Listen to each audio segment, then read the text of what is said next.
اللہ الرحمن الرحیم، شروع کرتا ہوں اللہ کے نام سے جو بڑے مہربان نہایت رحم والے ہیں۔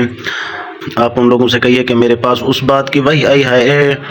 کہ جنات میں سے ایک جماعت نے قرآن سنا، پھر اپنی قوم میں واپس جا کر انہوں نے کہا کہ ہم نے ایک عجیب قرآن سنا ہے جو راہ راست بتلاتا ہے، سو ہم تو اس پر ایمان لے آئے ہیں اور ہم اپنے رب کے ساتھ کسی کو شریک نہ بنائیں گے۔ اور انہوں نے یہ بھی بیان کیا کہ ہمارے پروردگار کی بڑی شان ہے، اس نے نہ کسی کو بیوی بنایا اور نہ اولاد، اور ہم میں جو احمق ہوئے ہیں وہ اللہ کی شان میں حد سے بڑی ہوئی باتیں کہتے تھے۔ اور ہمارا پہلے یہ خیال تھا کہ انسان اور جنات کبھی خدا کی شان میں جھوٹ بات نہ کہیں گے، اور بہت سے لوگ آدمیوں میں ایسے تھے کہ وہ جنات میں سے بعض لوگوں کی بنا لیا کرتے تھے، سو ان آدمیوں نے ان جنات کی بد دماغی اور بڑھا دی، اور جیسا تم نے خیال کر رکھا تھا ویسا ہی آدمیوں نے بھی خیال کر رکھا تھا کہ اللہ تعالیٰ کسی کو دوبارہ زندہ نہ کرے گا۔ اور ہم نے آسمان کی خبروں کی تلاشی موافق عادت سابقہ کے لینا چاہا، سو ہم نے اس کو سخت پاروں یعنی محافظ فرشتوں اور شعلوں سے بھرا ہوا پایا، اور اس کے قبل ہم آسمان کی خبریں سننے کے موقعوں میں خبر سننے کے لیے جا بیٹھا کرتے تھے، سو جو کوئی اپنا سننا چاہتا تھا تو اپنے لیے اختیار شعلہ پاتا۔ اور ہم نہیں جانتے کہ ان جدید پیغمبر صلی اللہ علیہ وسلم کے مبعوث فرمانے سے زمین والوں کو کوئی تکلیف پہنچانا مقصود ہے یا ان کے رب نے ان کو ہدایت کرنے کا قصد فرمایا ہے۔ اور ہمیں پہلے سے بھی بعض نیک ہوتے آئے ہیں، بعض اور طرح ہوتے آئے ہیں، ہم مختلف طریقوں پر تھے، اور ہمارا طریقہ تو یہ ہے کہ ہم نے سمجھ لیا ہے کہ ہم زمین کے کسی حصہ میں جا کر اللہ تعالیٰ کو ہرا نہیں سکتے اور نہ اور کہیں بھاگ کر اس کو ہرا سکتے ہیں، اور ہم نے جب ہدایت کی بات سن لی تو ہم نے اس کا یقین کر لیا، سو ہماری طرح جو شخص اپنے رب پر ایمان لے آئے گا تو اس کو نہ کسی کمی کا اندیشہ ہوگا نہ زیادتی کا۔ اور ہم میں بعض تو مسلمان ہو گئے اور بعض ہم میں بدستور سابق بے راہ ہیں، جو شخص مسلمان ہو گیا انہوں نے تو بھلائی کا راستہ ڈھونڈ لیا، جو بے راہ ہیں دوزخ کے ایندھن ہیں۔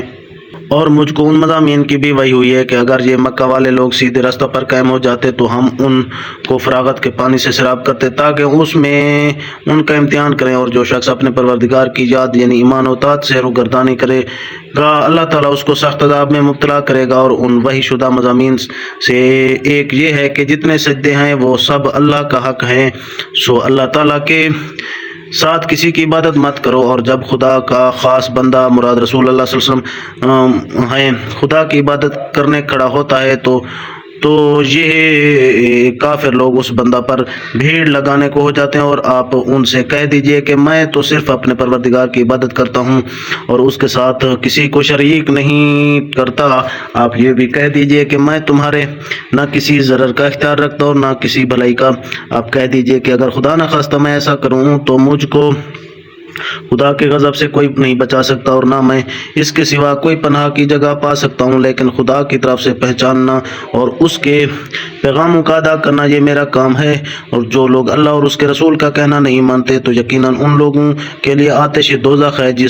جس میں وہ ہمیشہ ہمیشہ رہیں گے، لیکن یہ کفار اس جہالت سے باز نہ آئیں گے یہاں تک کہ جب اس چیز کو دیکھ لیں گے جس کا ان سے وعدہ کیا جاتا ہے، اس وقت جانیں گے کہ کس کے مددگار کمزور ہیں اور کس کی جماعت کم ہے۔ آپ ان سے کہہ دیجئے کہ مجھ کو معلوم نہیں کہ جس چیز کا تم سے وعدہ کیا جاتا ہے آیا وہ نزدیک آنے والی ہے یا میرے پروردگار نے اس کے لیے کوئی مدت دراز مقرر کر رکھی ہے، اور غیب کا جاننے والا